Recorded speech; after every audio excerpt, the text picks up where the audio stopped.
Greetings and salutations, everybody. Hail Satan, God is dead, the year is one. And what I mean by that is, well, it's a famous line from Rosemary's Baby. And now Apartment 7A as well, which serves as a direct prequel to Rosemary's Baby. Now, we're going to dive in here for some quick info about Apartment 7A and see what works, what didn't, and why I find prequels like this to be very frustrating. So first off, let's start with the synopsis for Apartment 7A, which is: a struggling young dancer finds herself drawn in by dark forces when a peculiar, well-connected older couple promise her a shot at fame. Now, before going into this deeper, there's going to be some spoilers, not any major twists or subplots or endings or anything like that, but it's mainly a spoiler to Rosemary's Baby. And if you know anything about Rosemary's Baby, you're going to know pretty much most things about this film as well. So it's kind of hard to avoid spoilers when being a prequel, some of it you already know anyways. But as a reminder about Rosemary's Baby, if it's been a while since you've seen it, and I did a video for it, which I will link to at the end. We got a young couple in the city to get a nice apartment. Comes with some nice, though very nosy neighbors. The wife becomes pregnant because they're looking to start a family, and there are some very strange happenings going on, and it was all to bring about the offspring of the devil, the Antichrist. Apartment 7A is a direct prequel to all of that, taking place in the same apartment with that same old couple kind of meddling with things. This idea is where I kind of start to have a little bit of a problem, but a little bit more on that later. Let's first go into what actually works really well about this film. First off, we get a really great throwback design of the 60s. They reproduce it well, we get great fashion, everything about it really comes across well. And for those who are really familiar with Rosemary's Baby, they might have a different feel about this film than somebody who hasn't seen it in a long time or never saw it at all. So for instance, if you're going in pretty fresh, you're going to be pulled in really easily. It's paced very well. You're going to understand what's happening with this young dancer girl and what's been happening and what this mystery is as it kind of gets set in place. If you are very familiar with Rosemary's Baby, you're going to get from this a different take on what's kind of happening in that world. Because this girl is a little bit different, so instead of it being a couple, somebody who's single, a little bit more vulnerable, and it's really nice that it's not just another young couple going through the same thing. We get more of a damsel in distress kind of feel with this, and everybody does a very good job in setting up this prequel, and that's what kind of makes it even more frustrating. And you see, they didn't really retread much from the original, and that's fine. You know, it's similar to Rosemary's Baby in that there's a young girl staying in this apartment. The neighbors are pulling the strings of her pregnancy to try to produce the Antichrist. But that's about all that's saying. The woman is more cut off than Rosemary, being in this couple, and those involved, those neighbors, are a bit more straightforward in this prequel. They're a little bit more heavy-handed, whereas in the original, in Rosemary's Baby, they had a little bit more kid gloves going on with their manipulation. They kind of came across as a bit more kind and caring to Rosemary, kind of making up for it. In this film, they went heavy-handed. Of course, we know the story, it doesn't work out. So in Rosemary's Baby, they are a bit more kind about it. So it's kind of like you get to see this different approach of what had happened literally right up until Rosemary and her husband show up in the story. But while everybody did a really great job in this film, and I feel it was put together, it has a similar problem that I felt with the 2011 remake of The Thing, which I spoke to Brandy, the terrific lady, about a few months back. Another video which I will link to at the end, definitely worth checking out. It's over on her channel. But so with The Thing from 2011, being a prequel to a mystery didn't work for me, similar as with Apartment 7A. So you can give me a prequel of something like Star Wars, and say, okay, let's focus now on how Anakin becomes Darth Vader. Spoiler alert there.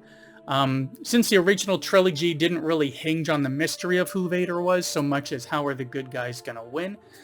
But in the case of The Thing from 2011, the mystery of that creature for the entirety of the original film was what held me more than the horror or the effects, the what is this thing? So in that 2011 prequel, though there were a lot of aspects of it that I did really enjoy, it didn't work as well for me as I knew what was going on. There was no mystery left because I'd seen the original film, so I knew exactly what this creature was. I knew that everybody at the camp is going to be, taken out. I even know how it's going to end with the helicopter chase of the dog. All that mystery was gone. All those questions I wanted answers to, I got in the original. So the prequel, not focusing on something else, it's just here's what happened with the monster. There was no mystery, and it was very hard to stay interested.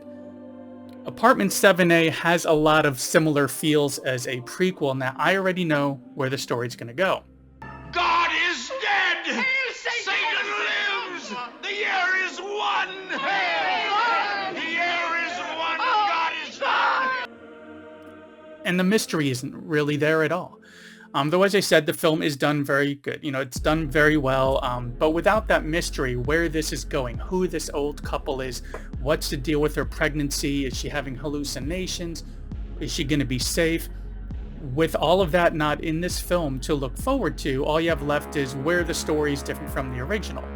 So yeah, we get a different girl in this one. You know, she's injured, down on her luck. And, you know, she well acts everything. It's well dressed, well edited. Everything was put together well with this role in this film, but there's not enough left from her character and her performance to carry the entire film when you've stripped away all those mysterious aspects. And like The Thing, the 2011 remake, I don't really know who the target audience is for. So if you're a fan of the original, you may find a prequel like this kind of boring in spots because you don't have the mystery, you kind of know where it's going anyways. The original kind of spoils any possible prequels that focus on those same aspects. You know what that end and that mystery is going to be. If you've not seen the original, it will absolutely spoil the original. And it makes much more sense to watch the original in the case of Rosemary's Baby because, you know, mystery aside, and not that there's anything major wrong with Apartment 7A, but I do feel that Rosemary's Baby is a better film. So if somebody's seen neither, I couldn't say watch the prequel first. I'd say watch the original. And if you like it, maybe you'll like that prequel. I don't know. But this prequel problem, if I've even described it well, I've noticed more and more. It's a very hard sell for me when it comes to if I know where something is going. You know, even if the focus is a little bit different than the most popular aspects of the original story, my initial response to a prequel is that I'm not really all that interested. Take something like Gotham, let me guess. They fail and they're going to need Batman to help out one day? Or Krypton? Is that planet going to explode by any chance? I mean, I'm just not interested. Even if they put something else into it, my initial response is not to check it out. And Apartment 7A, let me see, they try to have her give birth to the Antichrist? I mean, it just doesn't really pull me in because I know the mystery, I know the reveal. It'd be like watching some sort of a prequel to like The Usual Suspects. You know who Kaiser Soze is, so why do you want to watch a story about him? But sometimes they're done really well because sometimes you can be pleasantly surprised. Let's say with The First Omen, where I think the reason why this one worked so well for me, The First Omen, was that it didn't focus on the kid. It didn't focus on Damien. We know the Antichrist will be born, we know he's going to be adopted, and we know what the events of the Omens parts 1 through 3 are. So the First Omen pulls away from the stuff we already know about the Antichrist. We know what's happening. We don't need any other confirmation of that, but what we don't know about is how Damien was born. So they focus on a completely different aspect, and to me that works great as a prequel. Anyways, prequels can be really tough when it comes to determining what to give us the backstory on. Even more so when it comes to mystery, whether it's like The Thing from 2011 or Apartment 7A, they have their moments, they absolutely do, but your results may vary. But like I said, this film does have a lot of good stuff. It produces a period well, it's really beautiful, it's well acted, well edited, the pace is great, but knowing the result of that mystery, it may not go over all that well. Or maybe it won't matter to you at all. You know, maybe you'll simply just enjoy seeing another film kind of set within that same universe, and the fact that you know where everything's going in Rosemary's Baby really won't affect your enjoyment of Apartment 7A, and you'll find out that it's more than worth checking out. And speaking of checking out, thanks for checking out my latest quick video here on Apartment 7A, which at the time of this video is available on Paramount Plus as well as paid rental. So hop on over and check it out if you really enjoyed Rosemary's Baby and just want to see another story in that world. Just be prepared that there's nowhere near as much mystery. You already know where this is going by having seen Rosemary's Baby, but maybe you'll still end up enjoying it. Anyways, that's all I have for this one. Thanks for coming by and for sticking around to the end. I have a couple of links popping up in just a moment. One of them being my conversation with Terrific Lady about The Thing from 2011, and another one being my video regarding Rosemary's Baby from a little bit over a year ago.